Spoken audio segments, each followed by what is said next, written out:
Hello everyone, we are back in Skyrim Special Edition, showcasing some mods. Most of these are found on the Nexus, and I will provide the links and the timestamps below. So the first mod up is a race mod that lets you play as Final Fantasy XV's Noctis Lucis Kylum. This is made by Cat, and it can be found on their Patreon page. So, I will be honest with you and say that my hype for this mod immediately died for a number of reasons. The first is that he has zero facial animations, and with this is probably due to his face not being rigged, as his eyes won't move, neither will his mouth. So, his head also doesn't properly attach onto his body, so you'll get a buggy positioning when doing specific animations. So, I am going to say that this is disappointing, as I have seen other mods from Cat and they were handled with better care than this one. So, it's just, you try to play as a male and this is what happens, So, next is the Moon Monk's Robes by Kadreas, and this is a Khajiit themed armor that comes in a couple of variants. So, one is you can get it in like clothes, and then the other one is like you could get it as a light armor. So, this is such a great set. It's modular, it comes in multiple colors. The texture is really great, it's really detailed, really colorful, and there are variants, different gauntlets that you can get. One of them has an enchantment that increases unarmed damage, so that's really good. And you can get this armor by purchasing the crafting book from the caravan merchants, like Resad, for example. And once you read the book and you have glass smithing unlocked, you can actually craft these Moon Monk robes at the forge as long as you have the required materials. So, this is my favorite Khajiit armor and one of my favorite armors overall. The white and gold is my favorite, so expect me to wear this a lot in future showcases. Next, we have Feline Moveset animation, which is a mod that works for Khajiits. It will give you new animations for numerous things like crouching and sneaking. My favorite and the most notable is the feline sprint animation. When your weapons are sheathed and you sprint, you will get a cat-like run where you move at high speed on all four limbs. So, it's an OAR mod, so you do not have to run FNIS or Nemesis. This is a great mod and one of the more enjoyable animation mods that I have found recently, so I'm definitely going to keep this one. The next mod is Simple Dual Wield and Unarmed Block, and this lets you block while dual wielding or fighting unarmed. So the mod does come with an MCM in which you can toggle this mod's functions on and off, as well as choose if you want blocking to only be for unarmed or if you want it to be only for dual wielding. So what I like about this mod the most is the settings, just being able to trigger it on and off, things like that is really nice. And you can have a setting where dual wield blocking will only work if you're holding back and then press the right mouse click. So that's actually really nice. You'll be able to just do all your dual wielding attacks and still be able to block.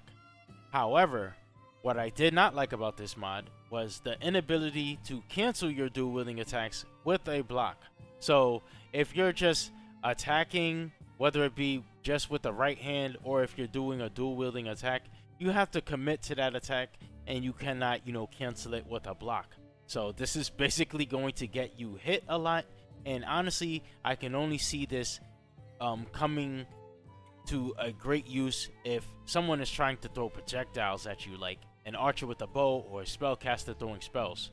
Because if you're trying to fight somebody up close with this, it's not going to let you cancel your attack. So you're just going to be at a big disadvantage. And for that, I'm just sadly going to have to pass on this mod. Next is a nice immersive mod called Sweeping Organizes Stuff. And this will let you clean up any mess that you make, such as knocking items over, the pans, the pots, some food off the table, things like that. So you will need to have a broom in your inventory, and you will be able to use it like a item. So just click on the broom in your inventory and your character will take out the broom and play a little sweeping animation, and all the items that were knocked over by you will be repositioned to how they were, before you touched them. So this will not work on items that you drop from your inventory, only items, that you messed up that were already existing in the cell. So this is going to be very useful, as I remember the days when I would spend too much time in the breeze home trying to pick up the raw rabbit legs and put them back onto the cabinet where I found them.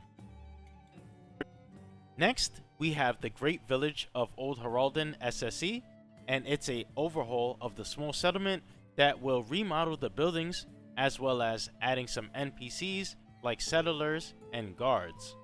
This mod can be a bit tricky to get working at first, so you have to search for some patches and make sure that there aren't any conflicts with other mods that you have in the area. Most importantly, do not use this mod on an existing save. You must start a new game after installing this mod. The overhaul is great in my opinion. With the change to the interiors, I really like as well because they match the exteriors. And what I love most about this overhaul is that it has a double entrance and an indoor bridge, which is where the dining area will be. And you could just walk across it and take the different doors to go back outside. So I really like that about this feature. So in this video, I did record some clips of NPCs walking into the wall, like there was improper nav meshing or something, but it actually wasn't. It was just something wrong on my end. I actually had to go into the creation kit and just check this mod out to make sure all the nav meshing was good, and it was. So what I ended up doing was just moving this mod lower to my load order, and it ended up working properly. So I have a custom follower mod that was placed in here as well, and they work just fine, walking around up and down the stairs as well as using the furniture. So sleeping in Tiber Septim's bed will trigger the ghost to appear.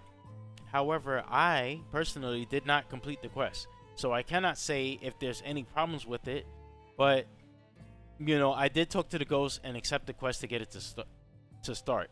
So I'm going to assume that there aren't going to be any problems with the quest mod here, simply because the ghost just sits there the whole time anyway, and when you bring the sword back to him, he just thanks you and then vanishes. So I think it's going to be really stable. I'll keep you posted if anything comes up. Also, this mod will make changes to Solunjuds sinkhole, and there will be patches for it in case you use the solunjuds sinkhole by Arthmore. So I think it's really good. There is a Lanterns of Skyrim 2 patch that you can install. However, when I tried it, it did not work for me. After installing that patch, I still had lanterns, maybe like 2 or 3 of them, floating in the air. So you're probably just gonna have to create your own patch for that. Outside of that, everything else worked fine. If you have the Keep It Clean mod, you're gonna have to make a patch for that. There is an existing patch for Skyrim Underground, and that one works perfectly fine. So overall, for the most part, I just have no complaints about this mod, and I'm just going to keep it.